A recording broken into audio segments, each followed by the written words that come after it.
Okay, I'd like to call the meeting to order. And would you join me in the flag salute? I pledge allegiance to the flag of the United States of America and to the republic for which it stands, one nation, under God, indivisible, with liberty and justice for all. Thank you.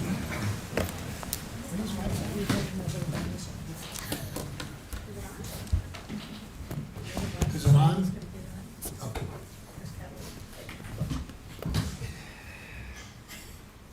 Madam Secretary, public notice, please. Adequate public notice has been given pursuant to the Open Public Meetings Act. Notice have been posted at the board's office and website and emailed to the Department of State and to newspapers of broad circulation within the state. Thank you. Roll call, please. Commissioner Holden. Here. Commissioner Crystal Delou. Here. Commissioner Gosadovi. Here. Commissioner Abdu. Here. President Federico. Here. And our next meeting? The next regular board meeting will be held on Wednesday, July 12th, 2023 at 10 a.m. It'll be a hybrid meeting in person at the board hearing room at 44 South Clinton Avenue in Trenton and live streamed via YouTube. Thank you. We will be having an executive session today, and the board will be addressing items under audit, an audit report under telecommunications, item 4A. If anybody's waiting around for item 4B, it is being deferred and will be taken up at a future board meeting. Clean energy, item 8A, will also be discussed in executive session, and the board will take action on these items during regular session. I anticipate the executive session to last about 20 minutes. Will the Attorney General's office please explain the justification for going into executive session? Yes, good morning, Mr. President, Commissioners. Good morning. Agenda items 1A, 4A, and 8A fall within the contract negotiation and attorney-client privilege exception to the Open Public Meetings Act, which can be found in New Jersey Statute 10:4-12B7. Thank you very much. Do I have a motion to go into executive session? So moved. Second? All those in favor? Aye. Okay, we're in executive session. We'll see you hopefully in about 20 minutes.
We're back in regular session.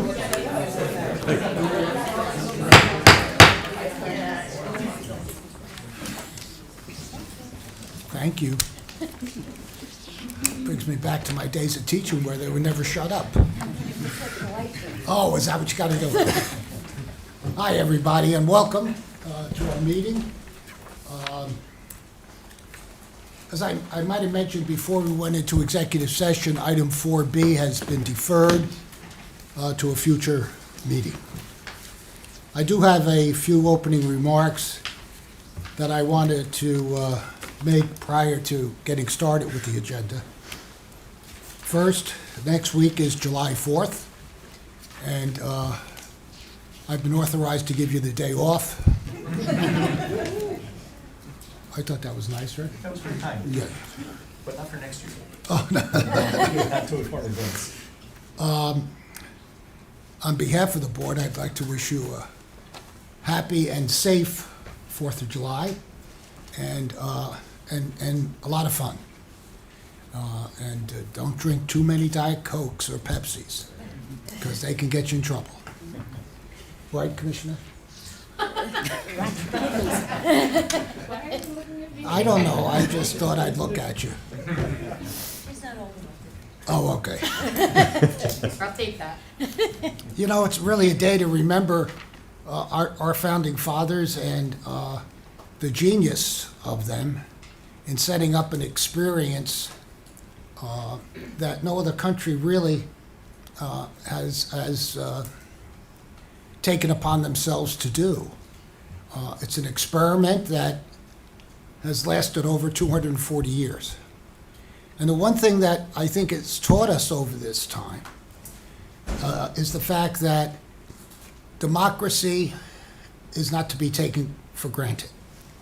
And I think events that we have seen over the past few years certainly point that out very vividly. You know, when they came out of the Continental Congress and somebody asked Benjamin Franklin, "What kind of government did you give us?" He says, "A republic if you can keep it."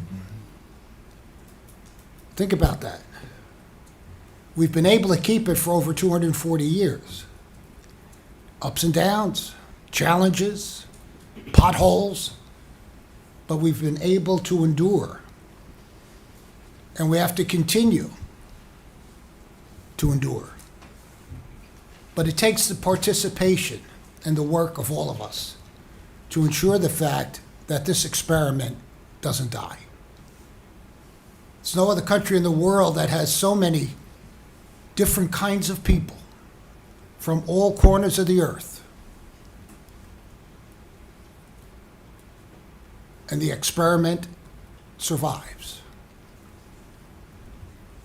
but not without its challenges, and not without the hard work of each and every one of us to ensure that the experiment continues for another 240 years. Second, we have experienced some weather this past week, and some severe weather. I think there were reports of at least 2 tornadoes setting down in New Jersey during one of the storms, and we did have power outages. We're back to normal, whatever normal is, now as far as outages are concerned. And I just want to remind everyone, make plans for the eventuality of bad storms. We're going to get them. You know, it used to be where we only worried about the winter and the ice storms and things of that sort. But now summer presents challenges, and we have to be prepared for those challenges. So, you know, keep your phones charged, and they have these little charger things that you can plug your phone in. If the power does go out, I don't know what you call them, charger things. And I think that's the technical name. But, and so it's important, and heed the warnings of the weather folks. And particularly tornadoes. I never remember so many tornadoes here in the state of New Jersey. It used to be Oklahoma, it used to be Kansas, it used to be, and I'm sure they get their share. But New Jersey has gotten more than usual over the past couple of years. And they're nothing to play with, so stay safe. Lastly, and this is quite remarkable, New Jersey has been awarded over $260 million to advance our internet for all. $260 million. And that money is coming from the federal government. As a matter of fact, one of our colleagues, Valerie Bullard, was down in Washington at the White House, I might add, and as a representative for the state of New Jersey, they had the directors of broadband there, and the president specifically said, "Say hello to Joe." And that's only because we have the same first name. Right, Valerie, didn't he? There you go, okay. And I want to recognize the broadband team, Valerie and her team, and everyone from across the board who helped, including our legal team and the offices of cable television and telecommunications, reliability and security. You know, we pinpoint certain divisions sometimes, but it takes a collective team effort in everything we do, everything. And that's what makes us unique and the best department in the state of New Jersey. More details will come on this award announcement, but I want to remind you all that in July, our Office of Broadband Connectivity will continue holding community events for residents and businesses to learn more about internet services in their community. Our next community meetings will be on July 17th through July 20 in Willingsboro, Newton, Camden, and Atlantic City, respectfully. Please check our website for more information and please plan to attend. As we've said many times before, the pandemic pointed out the weaknesses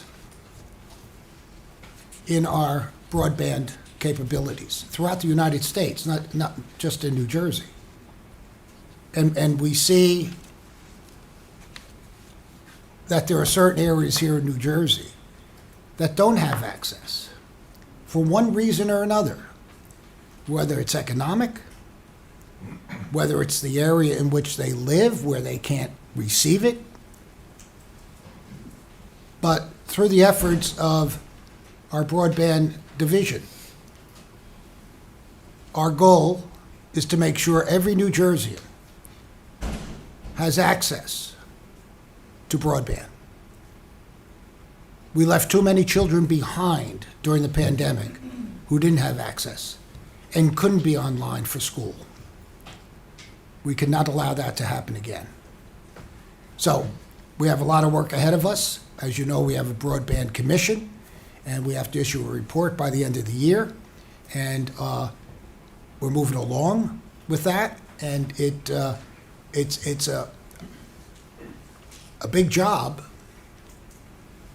And we're going to make sure that in our underserved communities, in our rural communities, that everybody has access to it. And if people can't afford it, there will be assistance available.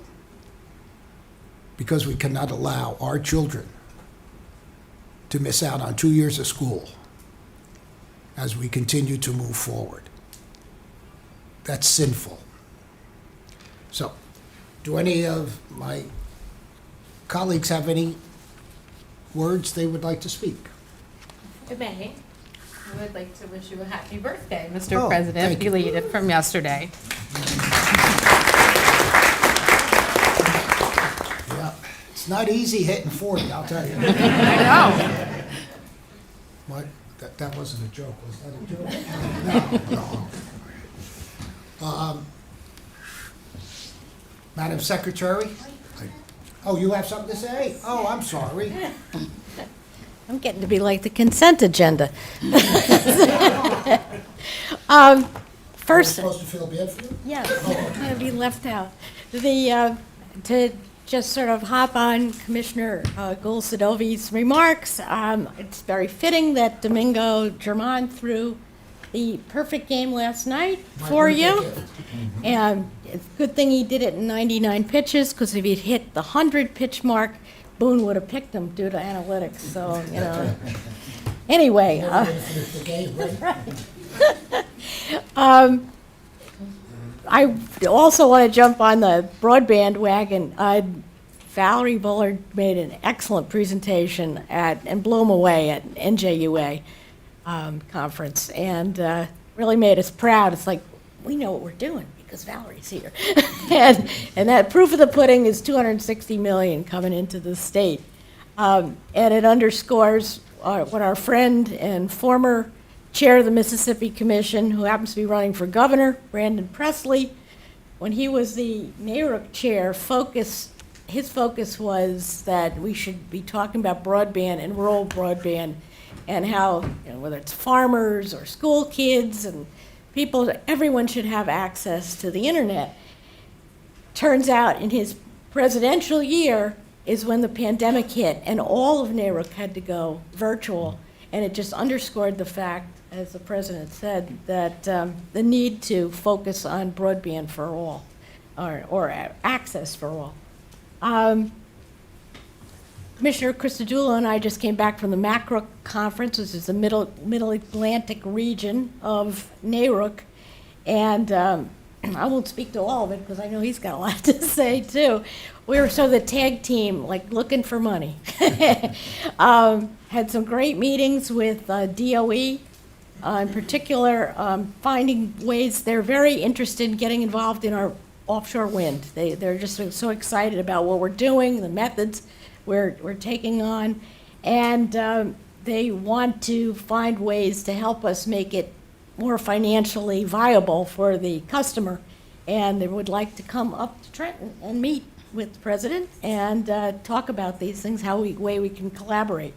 They also had good meetings with some people from the national labs and from EPRI, who have offering free consultation on things, particularly about grid modernization. So take it away, Zena. Before you talk, one other thing. You did not identify who Mr. Presley's cousin is, or was. Brandon Presley is the first cousin of Elvis. Thank you very much. Commissioner, Well, there are those who believe Elvis is still alive somewhere. So I just want to make that so. And just to jump quickly on the broadband bandwagon. It's not just a matter of convenience that we need broadband, or just a matter of downloading movies faster.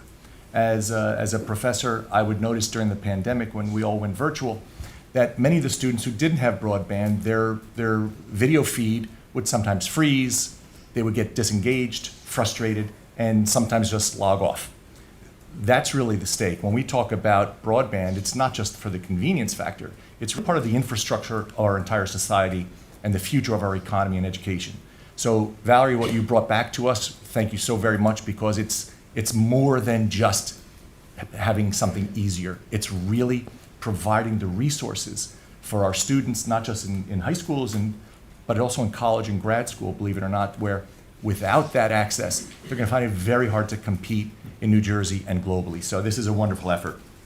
The MACRA conference that Commissioner Holden just mentioned, we had a terrific time there because we brought together a lot of the industry leaders to talk about all of our utility concerns. We held an offshore wind conference where everyone from around the region, and actually people from around the country, were so interested in what we're doing here in New Jersey, and they're going to model what they do after what we have created. So our efforts are being recognized. What you're doing, staff, is really not just admirable, but it is revolutionary. It is leading the way forward. So thank you for all you do, not just on behalf of New Jersey, but really for the entire country. It's Amen. wonderful work. Thank you. thank you. Oh, you had your chance. Yeah, but I have to give a shout out, because I thought Zena was going to do it. He called him a rock star. Paul Hyman, he was so knowledgeable, and everyone's like, why haven't we heard from this guy before?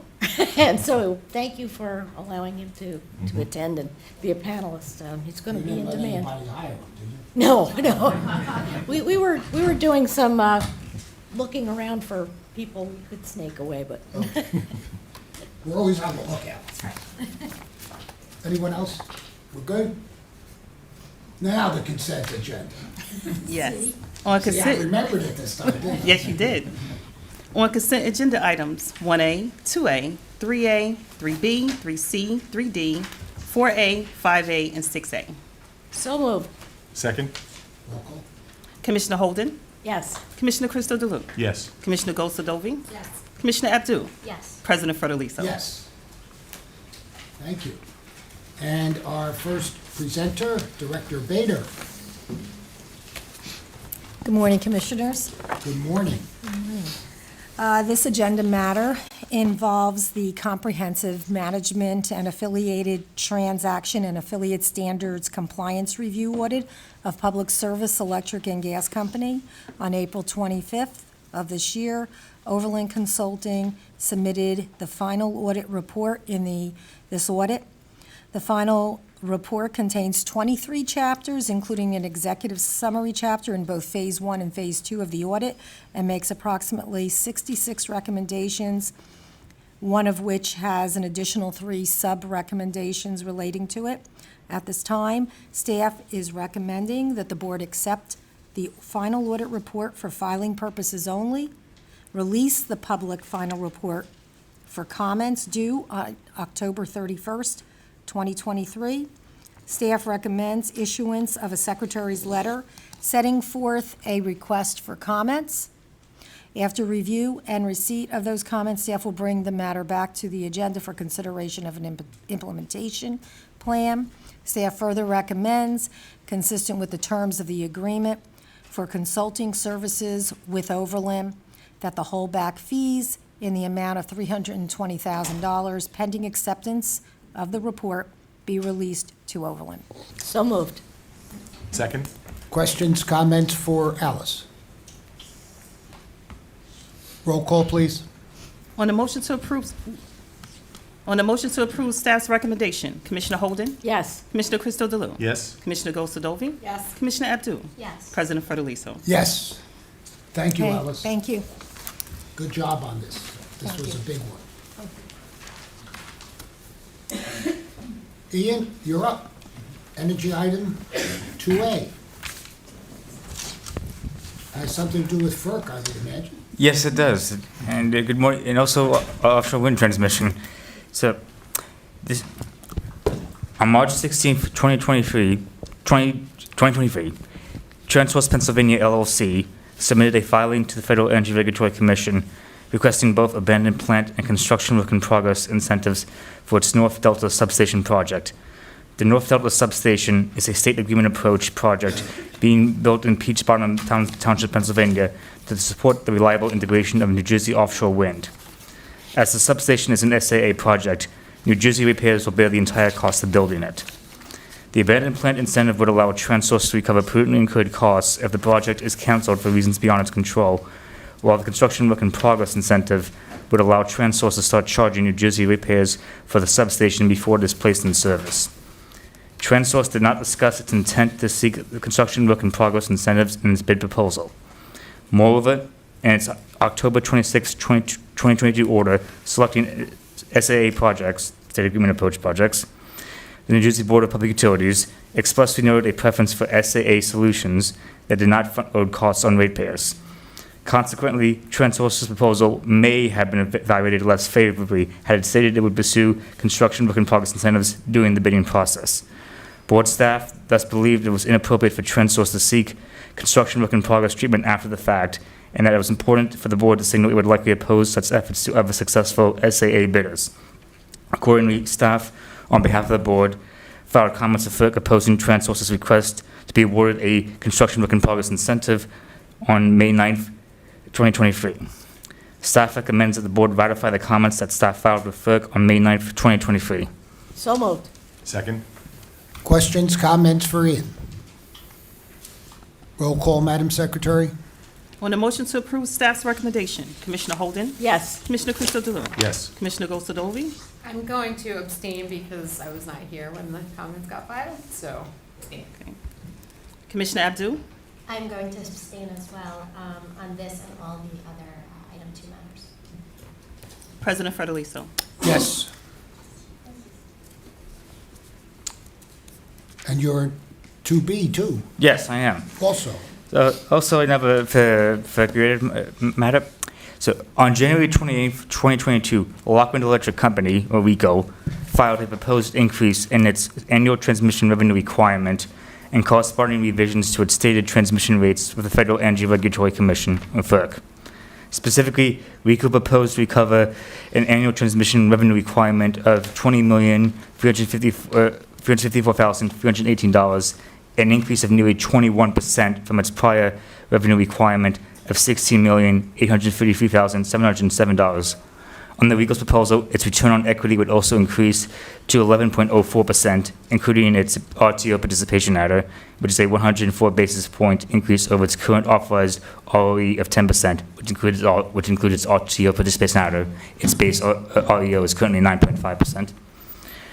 On January 28th, 2022, the New Jersey Division of Rate Counsel intervened in the FERC docket, while the New Jersey Board of Public Utilities intervened on February 10th, 2022, to gain party status. On February 18th, 2022, Rate Counsel filed a protest to RECO's filing, arguing that RECO's proposed rates were excessive and therefore unjust and unreasonable. RECO filed an answer to Rate Counsel's protest on March 7th, 2022, contesting their claims. On March 29th, 2022, FERC initiated settlement judge procedures for this matter. After over a year of negotiations, the parties reached an agreement in principle on April 26, 2023, that would result in a lower near-term rate increase for RECO customers than would occur under RECO's original filing. This is under the terms of the settlement. RECO's annual transmission revenue requirement for the period August 30th, 2022 to December 31st, 2023 would be $18,200,000. Board staff determined that this would increase the average monthly bill of a RECO customer by 86 cents per month. Additionally, pursuant to the settlement, RECO's transmission revenue requirement would increase to $20.7 million effective January 1st, 2024. Staff determined that this would increase the average monthly bill of a RECO customer by an additional $1.85. RECO, on behalf of the parties, plans to file the settlement with FERC by July 5th, 2023. Staff recommends that the board agree to the terms of the settlement and authorize a Deputy Attorney General from the Division of Law to sign the settlement on the board's behalf. So moved. So moved. Second? Questions, comments for Ian? Yes. As someone in this room used to refer to those adders as FERC candy. I am particularly happy that you're able to claw back any basis points that you could on this. It really makes a difference to the customer's bill. And it's unfortunate we have this little adder that the federal government puts on top, but and we have no real recourse to that. But thank you for your efforts. And thank you for that sentiment, Commissioner. Any other comments, questions? Roll call, please, Madam Secretary. On the motion to approve staff's recommendation, Commissioner Holden? Yes. Commissioner Christodoulou? Yes. Commissioner Gosadovi? Yes. President Federico? Yes. Thank you, Ian. Thank you. Mr. Moran, you're up. Item 2C. Regarding Bates White. Good morning, Commissioners. Good morning. In accordance with the contract between Bates White and the Board, Bates White submitted a final and redacted report regarding its review and oversight of the New Jersey Electric Distribution Company's BGS auction process for the supply period beginning June 1st, 2023. The Division of Water and Energy reviewed the report and found it to be complete. Staff recommends that Bates White's annual final report on the 2023 BGS RSCP and CIEP auctions be accepted for filing by the Board, and that the redacted version be made available to the public via the Board's website. Staff recommends the Board direct staff to monitor market conditions and return to the Board on or before December 2023 with recommendations regarding the necessity of large-scale changes to the auctions. And lastly, staff recommends that the board direct the Division of Treasury to provide final payment to Bates White for its work on the 2023 BGS auction. So moved. Second? Questions, comments? Bates White has provided excellent service to us over the years as far as the BGS auction is concerned. And I'm happy that we're retaining them for next year's auction. Right. So, and thank you for your work on this. Roll call, please. On a motion to approve staff's recommendation, Commissioner Holden? Yes. Commissioner Crystal Delum? Yes. Commissioner Goldsadovy? Yes. President Federico? Yes. Okay, thank you, Ryan. Malky, you're up. For item 2D and 2E. Good morning. Good morning. On July 29, 2022, Atlantic City Electric filed a petition with the board seeking approval to implement conservation incentive program rates to account for potential lost sales revenues resulting from the company's energy efficiency programs. On December 7, 2022, the board approved a stipulation which authorized ACE to implement its proposed CIP mechanism and associated rates on a provisional basis, subject to refund, while the matter remained under review. As a result of the stipulation for provisional rates, a typical residential customer using 680 kilowatt hours per month and 7,800 kilowatt hours annually was a decrease of 24 cents to their monthly bill. Following further review, the parties executed a stipulation that recommends finalizing the implemented CIP rates. As a result of the stipulation, the typical residential customer would experience no change to their bill. Staff recommends that the board approve the stipulation. Staff further recommends that the board direct ACE to file revised tariff sheets consistent with its order by June 30th, 2023. So moved. Second? Questions, comments from Malky? Roll call, Madam Secretary. On a motion to approve staff's recommendation, Commissioner Holden? Yes. Commissioner Crystal Delum? Yes. Commissioner Goldsadovy? Yes. President Federico? Yes. Item E. 2E. On July 29, 2022, Rockland Electric Company filed a petition with the board seeking approval to implement conservation incentive program rates to account for potential lost sales revenues resulting from the company's energy efficiency programs. On September 28, 2022, the board approved a stipulation which authorized RECO to implement its proposed CIP mechanism and associated rates on a provisional basis, subject to refund, while the matter remained under review. As a result of that stipulation, the typical residential customer using 808 kilowatt hours per month and 7,800 kilowatt hours annually was a decrease of 17 cents to their monthly bill. Following further review, the parties executed a stipulation that recommends finalizing the implemented CIP rates. As a result, the typical residential customer would experience no change to their bill. Staff recommends that the board approve the stipulation. Staff further recommends that the board direct RECO to file revised tariff sheets consistent with its order by June 30th, 2023. So moved. Second? Questions, comments? Roll call, Madam Secretary. On a motion to approve staff's recommendation, Commissioner Holden? Yes. Commissioner Crystal Delum? Yes. Commissioner Goldsadovy? Yes. President Federico? Yes. Thank you, Malky. Dean, you're up. ACE's Infrastructure Investment Program. Good morning, Mr. President. Good Commissioners. morning. On October 31st, 2022, Atlantic City Electric Company filed a petition with the board seeking approval to implement an infrastructure investment program and related cost recovery mechanism. The company proposed a total investment level of $379 million over a 4-year program. Following extensive discovery and settlement meetings, the parties have executed a stipulation resolving this matter. As part of the settlement, Atlantic City Electric will invest a total of approximately $93.1 million in the following programs: targeted reliability improvements, smart technology upgrades, solar and DER enablement, and substation improvements.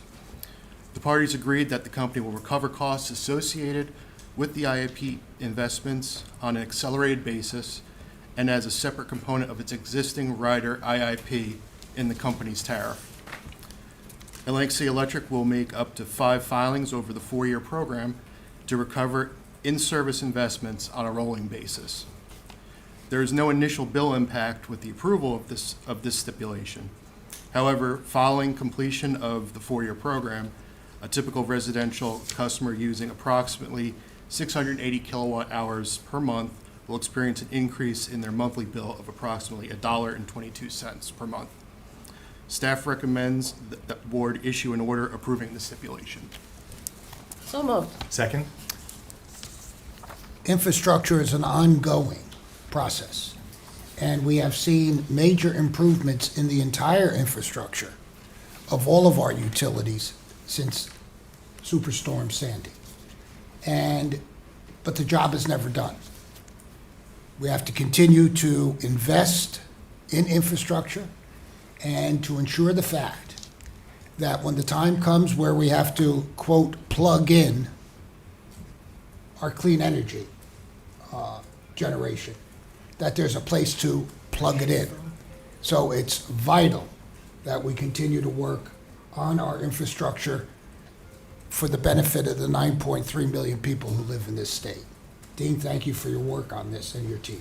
Thank you. Cable television, Mr. President, what, did I, we have to do a roll call vote. oh, we have to vote. Yes. I was just seeing if you were still awake. We need a motion and a second.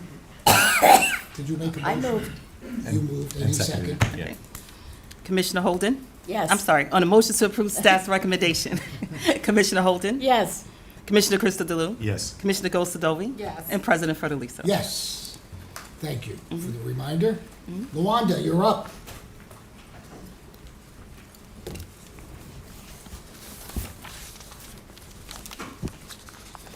Good morning, Mr. President and Commissioners. Good morning, Luanda.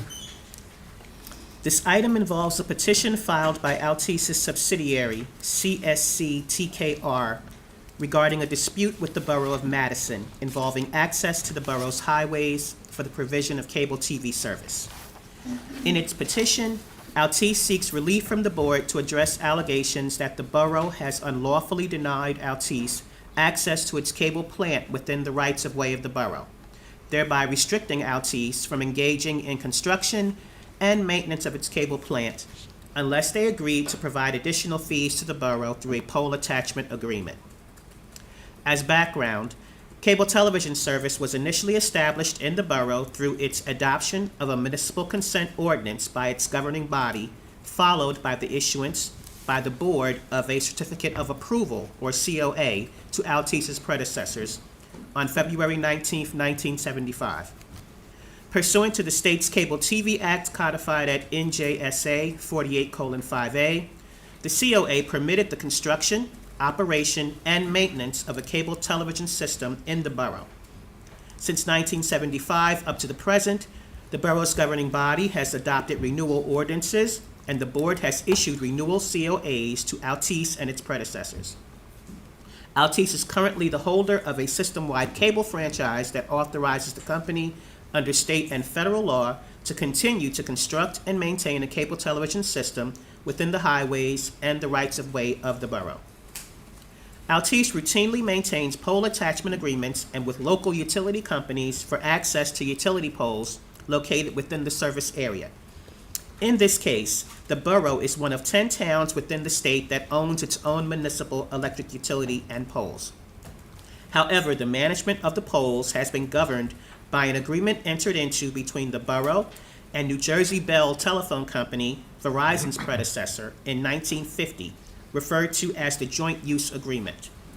Pursuant to the Joint Use Agreement, Verizon exclusively manages the borough's poles and has been the designated entity collecting pole attachment fees from Altis since the approval of the provision of cable television service in the borough in 1975.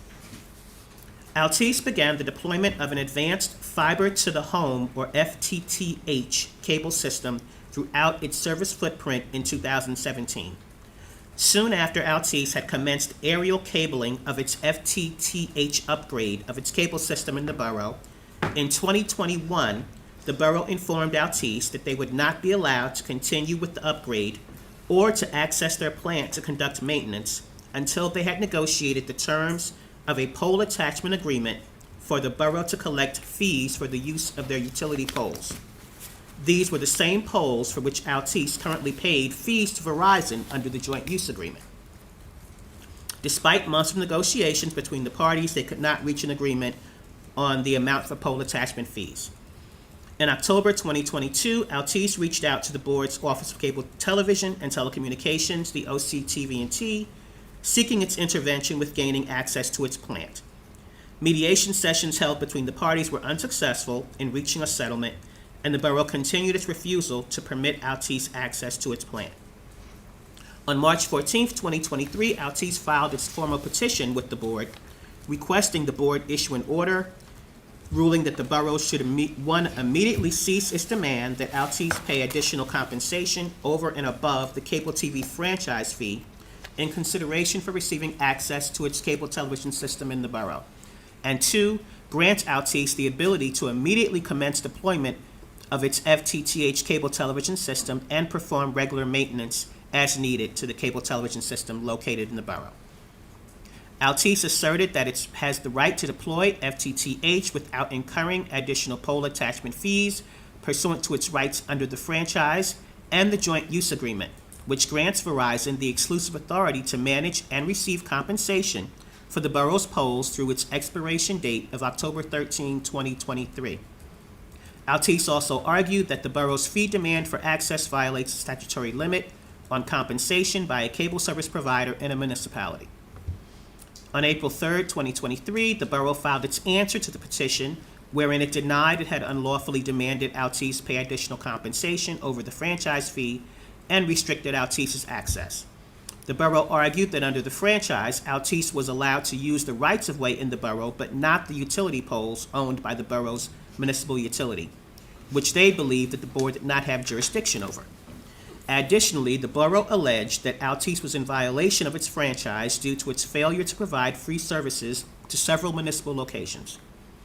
Altice filed a response to the borough's answer, noting that the borough agreed that the series of franchises going back to 1975 all authorized Altice to deploy its facilities in the public rights-of-way. Altice also denied the borough's allegations regarding the free services, arguing that their prohibition to access their plant prevented the construction of such services, and that the borough's allegations do not justify the actions continuing to prevent Altice from deploying its facilities. Thereafter, on April 27, 2023, Altice filed a motion for partial summary decision in the matter, requesting the board issue a ruling only on its ability to access its plant in the borough to complete construction and plant maintenance, and allow the pole attachment agreement issue to be dealt with separately. The borough filed responses to the motion in opposition, reiterating its previous arguments. Altice filed additional responses as well, reiterating its previous arguments. Based upon staff's review of the voluminous record of the proceeding, relevant statutes and rules, along with the history of the cable franchise agreements in the borough, staff concludes as follows. 1, the board and the OCTV&T have jurisdiction over this matter as the state's federally recognized cable franchising authority and may therefore enforce COAs based upon the municipal consent granted by the borough for access to the rights-of-way, which includes poles. The board and the OCTV&T are also statutorily empowered to adjudicate pole attachment disputes under federal law. 2, Altice has the legal authority under its franchise to own, construct, and operate a cable television system in the borough and is legally entitled to maintain its equipment in the borough. 3, the borough provided the necessary consent for the use of the poles based upon the numerous municipal consent ordinances granted by the borough's governing body. In addition, the borough was aware of the company's presence on the poles for decades without objection. 4, the borough's restriction of Altice's access to maintain their equipment in the municipality is unlawful and negatively impacts service to its cable subscribers. Staff therefore recommends that the board, 1, grant Altis's motion for partial summary decision and issue an order directing the borough to immediately allow Altis access to its plant to enable them to complete maintenance and work on its system, as well as commence deployment of its FTTH cable upgrade. 2, require that Altis provide the requested free services to the municipal properties as required under its franchise and provide proof to the OCTV&T within 90 days. And 3, transmit all outstanding issues regarding pole attachment rates to the Office of Administrative Law for hearing. So moved. Second? Questions, comments? If I could, just one quick comment. As long as Nancy Wolf is in charge of making sure that they fulfill their requirements, I'm very comfortable with this. I am as well. Thank you, Commissioner. That was a nice shout out for you, man. And well deserved. Absolutely. Any other comments, questions? Roll call. On the motion to approve staff's recommendation, Commissioner Holden, Yes. Commissioner Christodoulou, Yes. Commissioner Gosadovi, Yes. Commissioner Abdul, Yes. President Frederico. Yes. Thank you, Lawanda. All right, Valerie, you're going to present telecommunication item A, which was discussed in executive session and will be considered here in public session.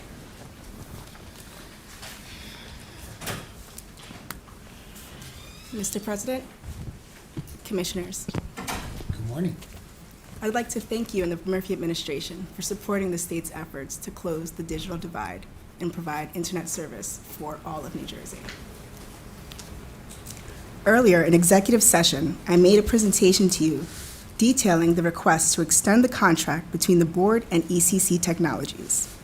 Based upon our discussion, I ask that you authorize the issuance of a contract extension between the board and ECC Technologies to continue conducting research that is imperative to New Jersey's 5-year statewide digital equity and action plans, in addition to our Broadband Access Study Commission report. Thank you. So moved. Second? Questions, comments for Valerie? Roll call. On the motion to approve staff's recommendation, Commissioner Holden, Yes. Commissioner Christodoulou, Yes. Commissioner Gosadovi, Yes. Commissioner Abdul, Yes. President Frederico. Yes. Thank you. Thank you for your efforts, and next time, I'm going to carry your briefcase to the White House.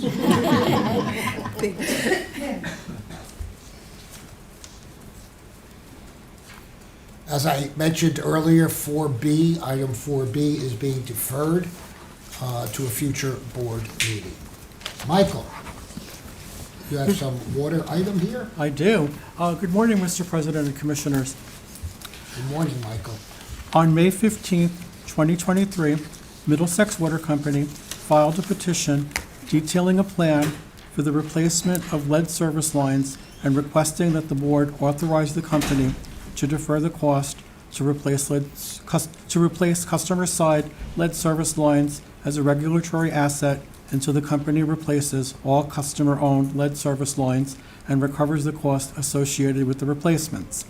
Additionally, the company requested authority to calculate a monthly carrying charge based on the balance of the regulatory asset account equal to the embedded cost of debt from the company's then applicable base rate case. Staff recommends that the board retain this matter for hearings at the board and designate a presiding commissioner. Staff further recommends that the board set a bar date of August 4th, 2023 for the filing of motions to intervene and/or participate and for admission pro hoc vice. Before we vote on it, Commissioner Abdul has consented to being the presiding commissioner for this item. Thank you. Any questions, comments? I'll move it. Second?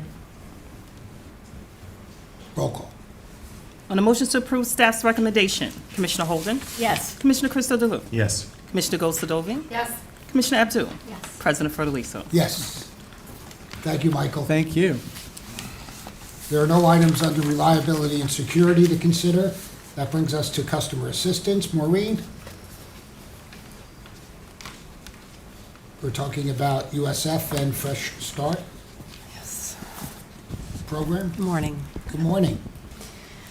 This matter concerns the board's Universal Service Fund and Fresh Start programs. USF provides income-eligible customers with monthly credits on their electric and gas bills. Fresh Start allows eligible USF customers with an opportunity to earn forgiveness on overdue balances by paying their current monthly charges in full.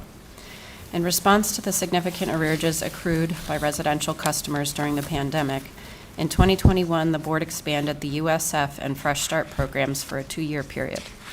These expansions included providing access to the USF and Fresh Start programs to moderate income families, allowing all USF enrollees access to the Fresh Start program rather than only to first-time USF participants, raising the USF benefit cap, lifting the Fresh Start forgiveness monthly benefit cap, and creating a minimum monthly USF benefit.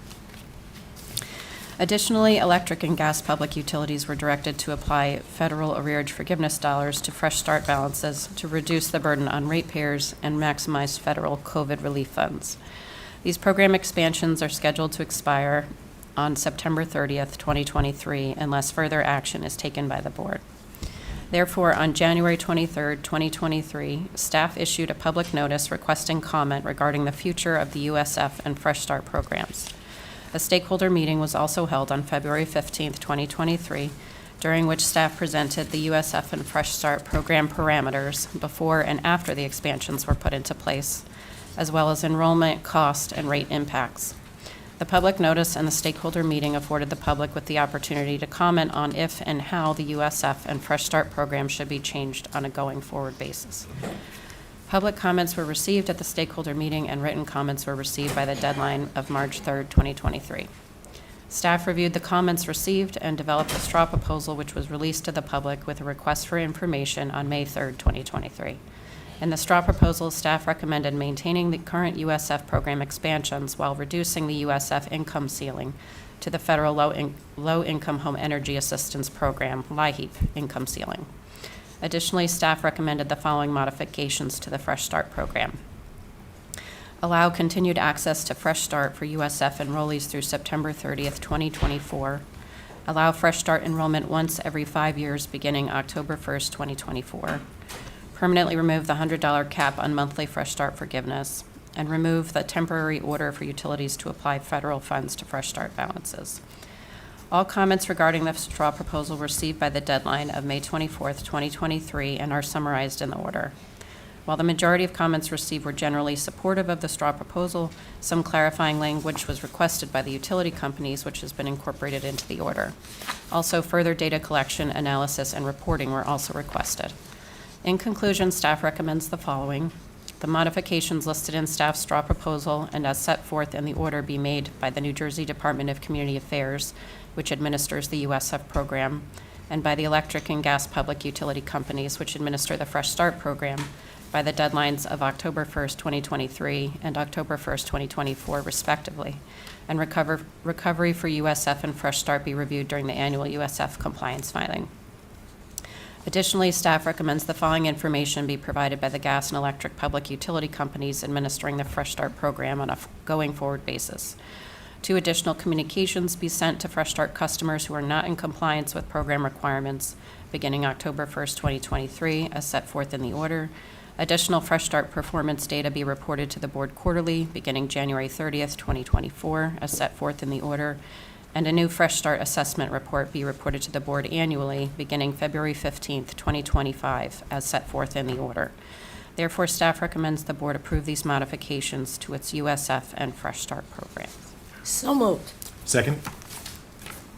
Are there any questions or comments?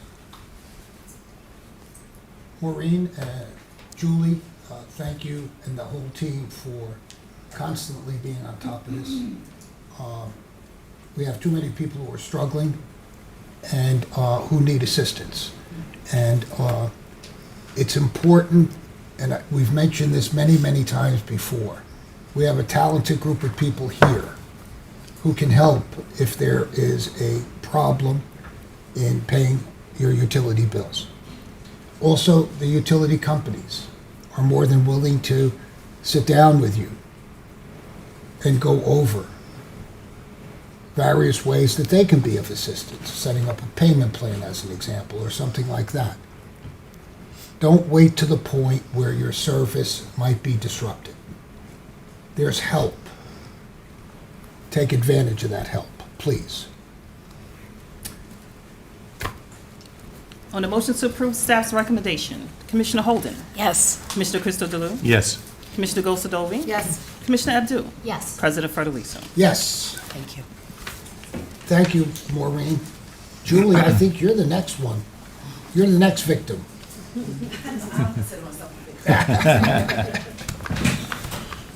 Good morning, Mr. President, Commissioners. Good morning, Julie. This matter involves a billing dispute between Barbara Martin and Atlantic City Electric Company. The petition was received by the board on October 9th, 2019, and transmitted to the OAL on November 27th and assigned to ALJ Catherine A. Toohey. Mrs. Martin alleges that Atlantic Electric incorrectly billed her and transferred the balance of her mother's account to her account. In a supplemental filing, Ms. Martin claims that ACE misappropriated her USF credit. The parties agreed that the initial petition is moot based on Mrs. Martin's receipt of the USF Fresh Start Funds and COVID CARES Act, American Rescue Plan Forgiveness Program, which cleared her electric account of all disputed transfer balances.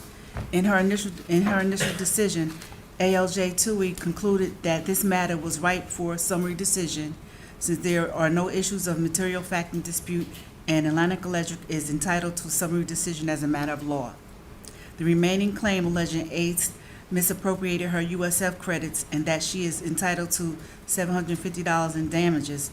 ACE submitted an affidavit detailing Ms. Martin's account history and the USF credits received. ACE billing statements prove that Ms. Martin received her USF monthly credit applied to her electric account and there was no misappropriation.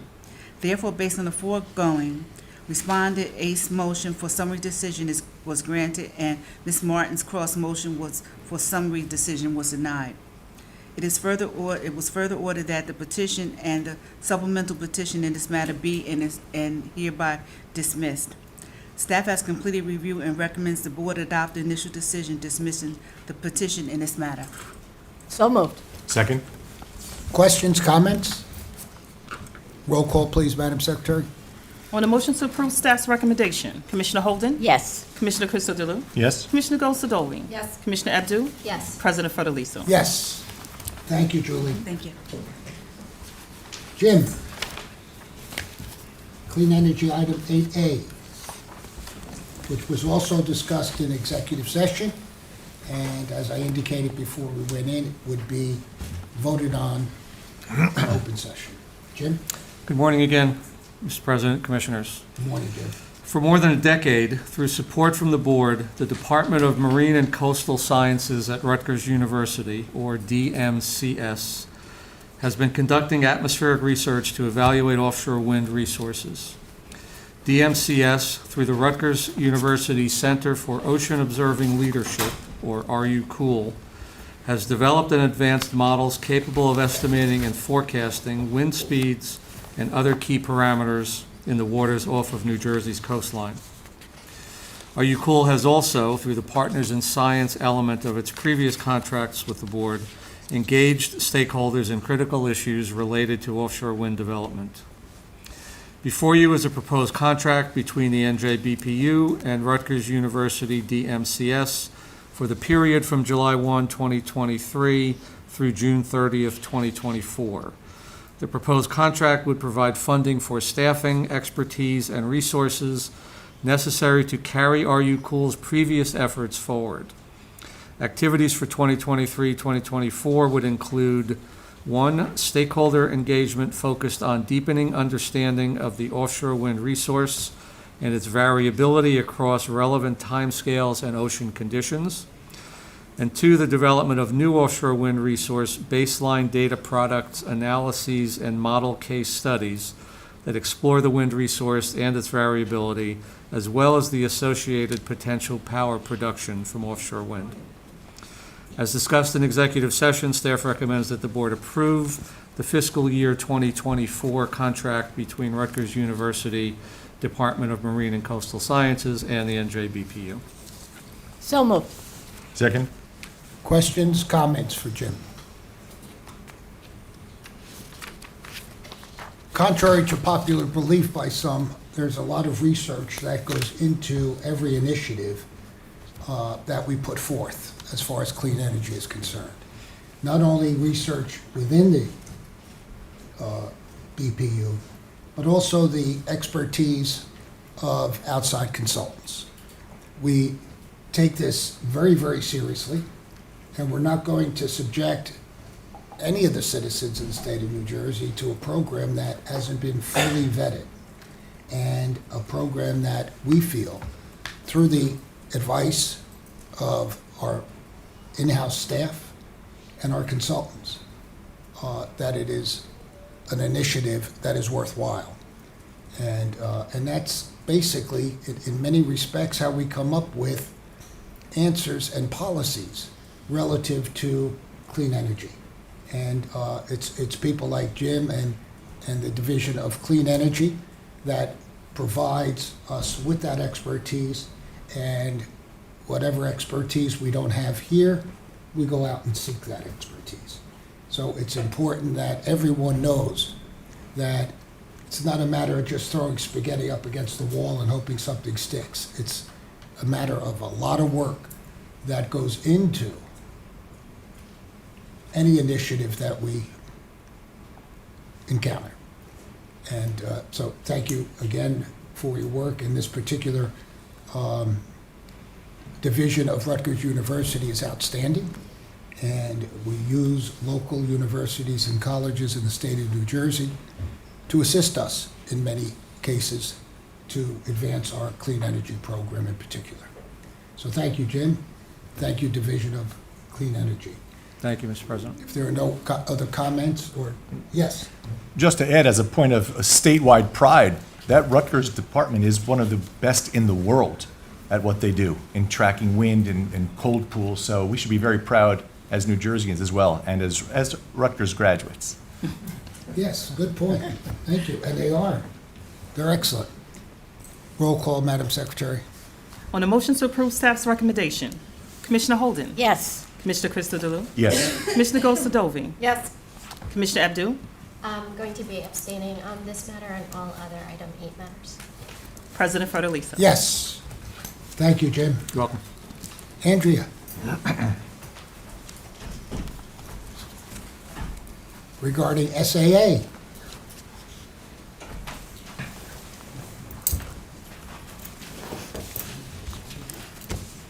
Good morning. How are Good you morning. guys? I'm here today to present 2 updates on the State Agreement Approach, or the SAA. First is a recommendation to approve certain scope changes. I'm getting off mute. Excuse me. Thank you. The first is a recommendation to approve certain scope changes and associated cost increases for some of the SAA projects. A second is to present for your review scope-related cost estimate adjustments for some of the SAA projects. I'll start with the first update, which includes 3 scope changes. The first is a change to Mid-Atlantic Offshore Development, or MAODS, project to include the unenergized infrastructure from the end of the pre-built infrastructure to the direct current, or DC, converter stations, and the alternating current, or AC, collector lines that run from the generator's DC converter station to the Larrabee collector station's AC interface. Together, this work represents a small portion of the total work necessary to interconnect the offshore wind projects and must be done regardless of whether it's constructed by the generator separately or MAOD. Through close engagement with our consultant Brattle, PJM, and MAOD, staff determined that there are significant benefits if MAOD constructs this interconnection work, including timing advantages and operational benefits. After engagement between MAOD and staff, MAOD provided an updated cost estimate to their project and their scope with an estimate of $23 million. Since this work was not originally included in MAOD's SAA award, staff recommends that MAOD's scope of work under the SAA order be modified to include this interconnection work. The second scope change, also for the MAOD project, is for a feasibility study pertaining to the pre-built infrastructure. MAD proposed to PJM that they conduct a study to determine the feasibility of including the pre-built infrastructure as a modification to MAD's SAA award. MAD estimated the cost to perform the study is $290,000. The third scope change relates to Jersey Central Power and Light, JCPL's project. The new scope involves the removal of some of the lines to accommodate the installation of larger lines and the replacement of certain equipment at the Middlesex substation. JCP&L estimated the cost increase for the additional scope to be $17.47 million. The two lines are currently not in service, so the removal of the retired in-place facilities would not be triggered in any of the analysis performed by PJM. This is only identifiable during a review of the physical layout of the equipment or a visual inspection of the land. Regarding the substation, the original analysis identified the loading on the facilities, but it was not initially recognized that some of the specific components would not be able to support the increased load. The estimated cost of the scope changes is approximately $40.76 million. The second SAA update is related to the cost estimate adjustments associated with several of the awarded SAA projects. Since the SAA order was issued, staff and PJM regularly meet to discuss the ongoing updates related to the awarded projects. As part of these meetings, PJM continues to provide updates to staff when PJM receives notice of cost estimates adjustments from the awarded SAA projects. PJM has indicated that these updates are not uncommon. In light of this, PJM alerted staff of ongoing cost estimate adjustments and presented this updated information at the May 9th, 2023 TEAC, or the Transmission Expansion Advisory Committee meeting. More specifically, in addition to the scope changes, PJM presented a total cost estimate increase of $109.58 million across multiple SAA projects. With an increase in SAA project costs, staff appreciates the significance of ratepayer impacts. Of critical importance throughout the SAA process was the baseline scenario, or the cost of the transmission facilities that would be necessary to achieve New Jersey's offshore wind goals in the absence of an SAA solution. Using the baseline scenario, cost estimates, and the SAA project cost estimates, Brattle and staff were able to determine that at the time of the SAA award, New Jersey ratepayers would realize an estimated savings of over $900 million with the awarded SAA projects compared against the baseline. Due to the recent SAA project cost estimate adjustment, staff requested that Brattle provide an updated comparison between the baseline scenario and the SAA projects with the new cost adjustments to determine the current estimated ratepayer savings. Brattle found that, like the SAA project cost estimate adjustments, the baseline scenario facilities would face similar cost adjustments. Brattle and staff have determined that while the SAA project costs have increased since the date of the SAA award, these cost increases would have been applicable to the non-SAA projects in the baseline scenario as well. And New Jersey ratepayers would nonetheless still receive an estimated $900 million in savings by utilizing the SAA rather than utilizing the baseline scenario. In conclusion, staff recommends that the board approve and direct MAD and JCPL to modify and expand their scopes under their awarded SAA projects to include the aforementioned work. And 2, acknowledge the scope-related cost estimate adjustments related to the SAA projects that were presented at the May 9th TEAC. Thank you. So moved. Second? Questions, comments for Andrew? Yes.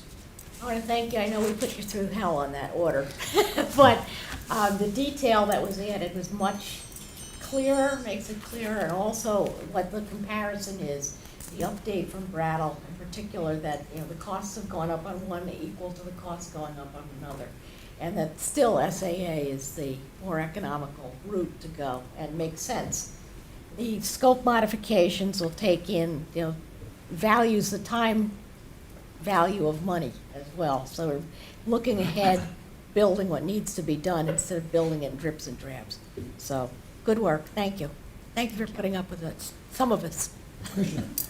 And just to build on Commissioner Holden, we understand how difficult this was for all of you. We greatly appreciate it, not just as the commission, but also the state of New Jersey. This is going to save us a lot of money in the long run to achieve our policy goals. And as PJM said clearly, price increases are not uncommon, but as a consumer, they are never welcomed. I added that last part. So although we accept this and we appreciate all the efforts, I think that additional changes might not be as welcomed. But I'm encouraged by your work and by the briefings that we got that this will be a good rock bottom price for us. And I think overall, the New Jersey residents and ratepayers will benefit greatly from your hard work. So thank you. Thank you for those positive comments and the positive work that is being done regarding offshore wind in general. And as I said before, and there are unfortunately many unforeseen developments have occurred over the past couple of years, prior to the pandemic and after the pandemic, as far as the economy is concerned, where we see increases that were never anticipated. So, good work, good recommendations, and we have to keep moving forward. If there are no other comments, roll call, please. On the motion to approve staff's recommendation, Commissioner Holden, Yes. Commissioner Krista DeLune, Yes. Commissioner Goldsadoving, Yes. President Federico. Yes. Thank you, Andrea. Mr. Rossi. Obviously has something to do with money if you're up here. Good morning, Mr. President and Commissioners. In the matter of the comprehensive energy efficiency and renewable energy resource analysis for fiscal year 2024, clean energy programs, staff is pleased to present recommendations on funding levels. As the Commissioners are aware, the Electric Discount and Energy Competition Act required the board to initially undertake a comprehensive resource analysis, or CRA, every 4 years. Since 2012, this has been done on an annual basis, and for FY24, staff has drafted another 1-year CRA. The CRA straw proposal includes the level of funding estimated to meet the needs of the New Jersey Clean Energy Program. For FY24, staff is recommending that the board set an SBC funding level of $344,665,000, which is the same funding level approved by the board since FY15. A virtual public hearing and recording regarding the CRA, along with these programs and budgets, and compliance filings were held via webinar on June 2nd, and comments were accepted through June 12th. On May 12th, via the BPU listserv and NJCEP website, the board approved notice of a June 2nd, 2023 virtual public hearing. And on May 22nd, the staff released the straw proposal and other FY24 program and budget documents. The CRA straw proposal recommends that $344,665,000 in new SBC funding be approved for FY24. Staff is recommending that this be allocated across the energy efficiency programs, distributed energy resource programs, renewable energy programs, EDA programs, planning and administration, BPU initiatives, and state energy initiatives. When combined with the new funding and other sources of funds, which include prior estimated commitments carried over from FY23, the total new proposed FY24 funding level is $660,108,841. Staff estimates that the proposed FY24 funding level will be sufficient to maintain a full portfolio of programs. Staff has also determined that by maintaining the FY23 SBC funding level in FY24, that there will be no incremental impacts on rates. The CRA straw proposal sets out in details the rationale utilized by staff in developing the FY24 funding level. Having reviewed and considered the comments regarding the FY24 funding level, staff recommends that the board set, adopt, and approve the proposed FY24 funding level and proposed FY24 utility payments. So moved. Second. Questions, comments for Matt? Well, I want to thank you, Matt, for your excellent work as far as the finances are concerned. And I also want to thank our fiscal division, Curtis, and both your teams, who have really worked diligently to make all of this possible. And good job. And as I said earlier, takes a team. And that's one of the great things about this department. We're a team and we help one another. So good job on both ends. Thank you. Roll call, please. On a motion to approve staff's recommendation, Commissioner Holden? Yes. Commissioner Christodoulou? Yes. Commissioner Gosadovi? Yes. President Federico? Yes. Thank you, Matt. Or do you have something else? Yep, one more item, the budget Oh, itself. I thought I was going to get rid of you soon. Not that easy. Okay. The next agenda item addresses the Clean Energy Program and budgets plan for FY24. The New Jersey Clean Energy Program promotes increased energy efficiency and the use of clean, renewable sources of energy. The results for New Jersey are a stronger economy, less pollution, lower cost, and reduced demand for electricity. Staff is guided in the development of this budget and programs by the objectives set forth in various clean energy initiatives, including the Clean Energy Act, which places considerable emphasis on the important role of EE, in addition to requiring the transition of the solar program, as well as setting energy storage and benchmarking goals, the Offshore Wind Economic Development Act, the New Jersey Electric Vehicle Act, among others. Staff is further guided by the strategies detailed in the Energy Master Plan, or EMP, which sets forth a roadmap for meeting 100% clean energy by 2050 goals. In February of 2023, Governor Murphy accelerated this goal through Executive Order 315 to reach this goal by 2035. Finally, staff's efforts are highly focused on equity and ensuring the benefits of clean energy and the clean energy economy are enjoyed by all residents. The NJCEP budget is developed to achieve these clean energy goals and designed with staff and our program administrators' involvement before being issued for public comment. Notice was distributed to the BPU listserv about the posting to the New Jersey Clean Energy Program website of the following proposed FY24 documents: the Division of Clean Energy Compliance Filing, the TRC Program Descriptions and Budgets, the Charge Up New Jersey Compliance Filing, the Comfort Partners Compliance Filing, the Division of Property Management and Construction Designated Project List, the proposed FY24 budget, and the CRA straw proposal. The distributions and postings requested comments on these documents with the due date of June 12, 2023. On June 2nd, 2023, staff hosted a public hearing and presented an overview of proposed new NJCEP initiatives, along with program changes for FY24, and accepted public comment at that meeting. In addition, the New Jersey Department of Environmental Protection confirmed that the board has consulted with the NJDEP regarding the CRA straw proposal and the FY24 funding level, and the NJDEP agreed with the proposed funding level. The budget is consistent with the funding levels approved in the CRA order. Based on the goals set forth in the CRA straw proposal, the policy objectives of the New Jersey Clean Energy Program and historic spend rates, staff in close coordination with the program administrator developed proposed programs and budgets.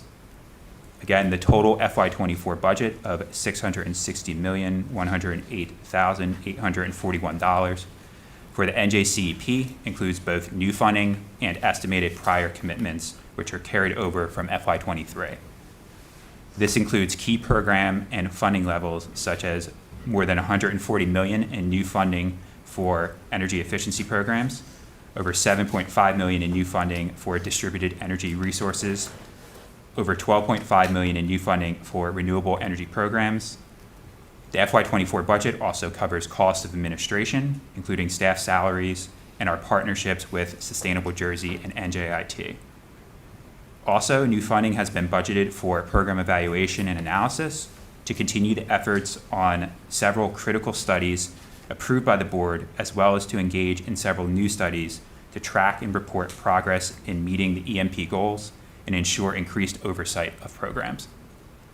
Additional, several key BPU initiatives will continue to receive new funding, including community energy planning grants and energy storage. Lastly, the FY24 budget allocates new funding for electric vehicle programs, including both ongoing and new programs. Therefore, staff has reviewed and considered the comments received and recommends that the board approve the processes utilized in developing the detailed FY24 program budgets contained in the order, as well as the FY24 program budget and compliance filings. So moved. Second? Questions, comments? Roll call, Madam Secretary. On the motion to approve staff's recommendation, Commissioner Holden? Yes. Commissioner Crystal Delue? Yes. Commissioner Goldsadovy? Yes. President Federico? Yes. Thank you, Matt. Thank you. And the list of items that you listed there were so important to our success as far as clean energy is concerned. And I look forward to an exciting year. Mr. Hunter? Yes, sir. Hello, Commissioners. Item D, under clean energy? I believe it's 8E. I'm sorry, E. You're right. This agenda item relates to a motion for reconsideration filed on December 1st, 2022, on behalf of several solar developers regarding the order dated November 9th, 2022, which denied the petitions of multiple entities seeking extensions of time for registrations within the Transition Incentive Program. The petitioners argued that the board order from November 9th denying extensions under the TI program contains two errors. First, the board misconstrued and misapplied the good cause standard as set forth in the board's rules of practice. Second, criteria set by the board under its order dated June 8, 2022, also known as the Gibbstown Order, should have been formally adopted pursuant to the public rulemaking process. Staff reviewed the petitioner's arguments, the TI program design, and requirements as established in the regulations, and the board's findings pursuant to the November 9th order, and notes the following. First, the good cause argument was made by some of the petitioners in their original petitions, and the board addressed it in the November 9th order. As the board stated there, Gibbstown was an adjudication upon the specific facts presented in that petition and applied only to the subset of projects that had similar facts, rather than applying to every TI project seeking an extension. Second, the Gibbstown criteria were not intended to and do not function as a standard for all other projects. As explained in the November 9th order, the Gibbstown order provides an opportunity for an extension when a project is in the same position as a project considered in that order. It does not set a standard that must be met by all other projects. In fact, several developers have pursued the Gibbstown waiver. The TI program was always intended as a temporary bridge between the legacy SRP, or SREC registration program, and the successor solar program, and all stakeholders knew or should have known this, as they knew or should have known that its one-year time frame would be challenging to meet. Based upon careful review of the petitioner's arguments and the November 9th order denying further extensions under the TI program, staff recommends the following two actions. First, that the board deny the joint motion, and second, continue to waive for any such petitioner's project the requirement in the New Jersey Administrative Code Title 14, Chapter 8, Subchapter 11.4b, that necessitates projects in the ADI program obtain a notice of conditional registration prior to beginning construction. So moved. Second? Questions, comments for Scott? Roll call, please. On the motion to approve staff's recommendation, Commissioner Holden? Yes. Commissioner Crystal Delue? Yes. Commissioner Goldsadovy? Yes. President Federico? Yes. KDEF? Yes, sir. This agenda item relates to a petition submitted by NJR Clean Energy Ventures for an extension of the expiration date for incentive eligibility of its Arrowhaven landfill project in the Transition Incentive Program. By order dated November 19th, 2018, the board provided subsection T conditional certification to the 3.38 megawatt DC Arrowhaven landfill project. The board directed the applicant to submit an initial SREC registration package within 14 days of the effective date of the order and to complete construction within 2 years in accordance with the SREC registration rules.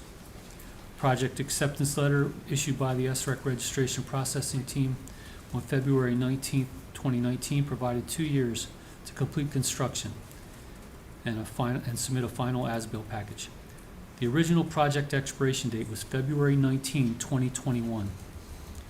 In response to a petition from the original owner of the Arrowhaven project, in July of 2020, the board approved the transfer of the project from the Legacy SREC program to the TI program and granted an extension of time to complete commercial operations or to achieve commercial operations of October 18, 2021. And subsequent to that, the project benefited from the blanket 6-month extension granted on June 24th of 2021 and received a new expiration date of April 18, 2022. On April 29th, 2022, NJR filed a petition for a third extension in the TI program, seeking an extension until 3 months after all agency approvals had been received, but no later than November 30th, 2022. Petitioner asserted that the extension was warranted because construction of the project was substantially complete, but a limited portion was delayed pending receipt of governmental authorizations, which were necessitated by their project reconfiguration in response to supply chain disruptions. And on March 24th of 2023, the project received permission to operate at 2.77 megawatts. Upon careful review of the petitioner's arguments and the March 9th, August 17th, and November 9th, 2022 orders which denied petitions for extension in the TI program for projects with similar issues, staff recommends the following 3 actions. First, the board deny the petition. Second, encourage the petitioner to participate in the CSI program. And third, order that if the project is awarded a bid in the CSI program, that electricity generated since the date of permission to operate shall be eligible to create SREC 2s. So moved. Second? Questions, comments for Scott? Roll call, Madam Secretary. On the motion to approve staff's recommendation, Commissioner Holden? Yes. Commissioner Christodoulou? Yes. Commissioner Gosadovi? Yes. President Federico? Yes. Scott, thank you. Rupa, I think you're up. 8G.